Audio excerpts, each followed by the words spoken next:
Do you have some emotional baggage that you would like some tips on how to untangle and move forward? Listen to this episode while we dive into ways you can clean up your emotional baggage and make your load a little lighter.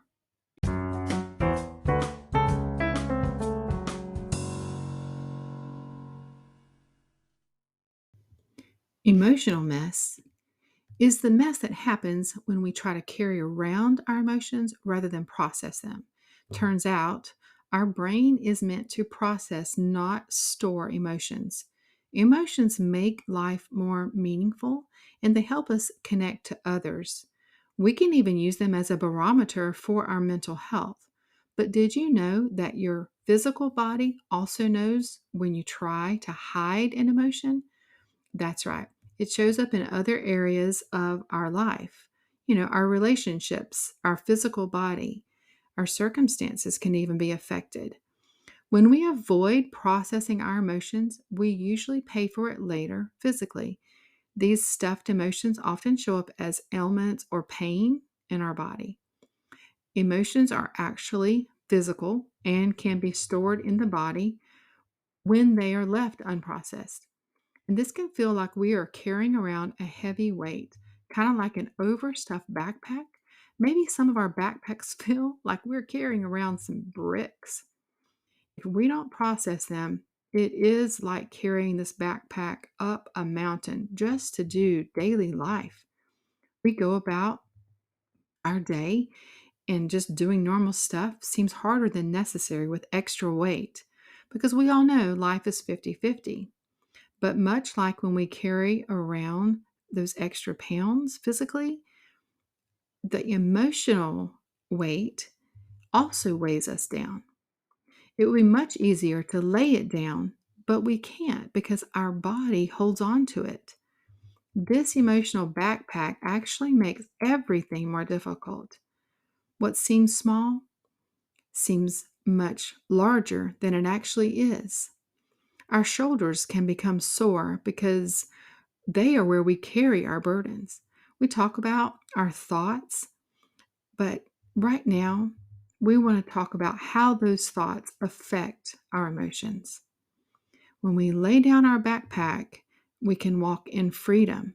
We can walk in healing and forgiveness. Doesn't that sound like what we want to do? This is how we renew our mind and restore our hope. But for far too long, we've learned to hide our emotions and that they don't matter. So we just stuff them. But now that we know, now that we really think on this, we really do know that they matter because our emotions fuel our actions. They show up and cause us to take actions or sometimes not take actions that we need to. These unprocessed emotions cause us to feel stuck. You may be agreeing with this, but you're wondering, how do I process emotions?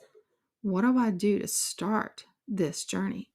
First of all, you're going to want to recognize what your thoughts are that are causing your emotions. Journaling can be a great tool to help with this because it brings our thoughts to light. And once you recognize it, evaluate it, just be curious with yourself. What thoughts are causing what emotions? And then realize that emotions are like a wave.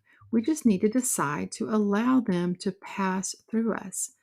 Some emotions can take as little as 90 seconds or so. Others are going to take a lot longer. But since emotions are processed physically, there are many, many ways that we can process them. Journaling is a starting point that I highly recommend. Some people process emotions through crying, walking, running, exercising. Maybe they like to play an instrument, swimming, deep breathing, and so many more. I always encourage my clients to be creative and see what works best for them. But when we fully process an emotion, we will know. It will feel different.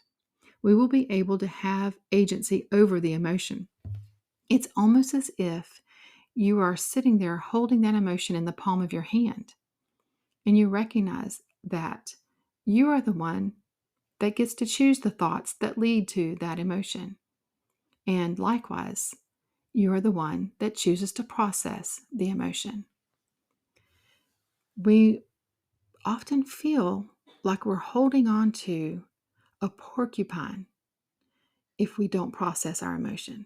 That porcupine keeps poking us. As we hold it tighter, it hurts more. But when we learn to look at it in the palm of our hand and learn to lessen our grip on it, we will see that we really are very capable of processing it. And we are reminded often that our emotions can be triggered by something. If that happens, we are better able to manage that when it comes up again, if we've fully processed it previously.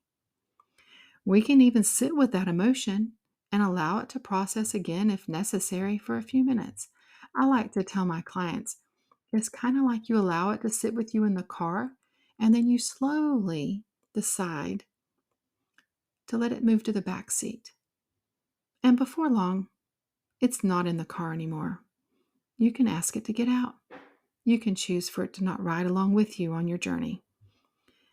So, the best way to clear up mental and emotional mess is to process through. Because hurt people, and we don't want to play that game. We don't want to pass on any pain. We want to be a part of healing and helping others to do the same. We want to leave a legacy of healing. And we are better able to do this when we have taken the time to heal first. It all starts with us. We can only change ourselves, but in doing so, we have the honor to guide others towards choosing to heal also.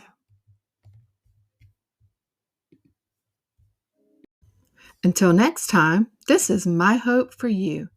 Be sure to subscribe and share this podcast. You can find me at stephaniejohns.com or on the gram at The Hope Coach. You can even use the links in the show notes below to apply for one-on-one or group coaching and to join my email list.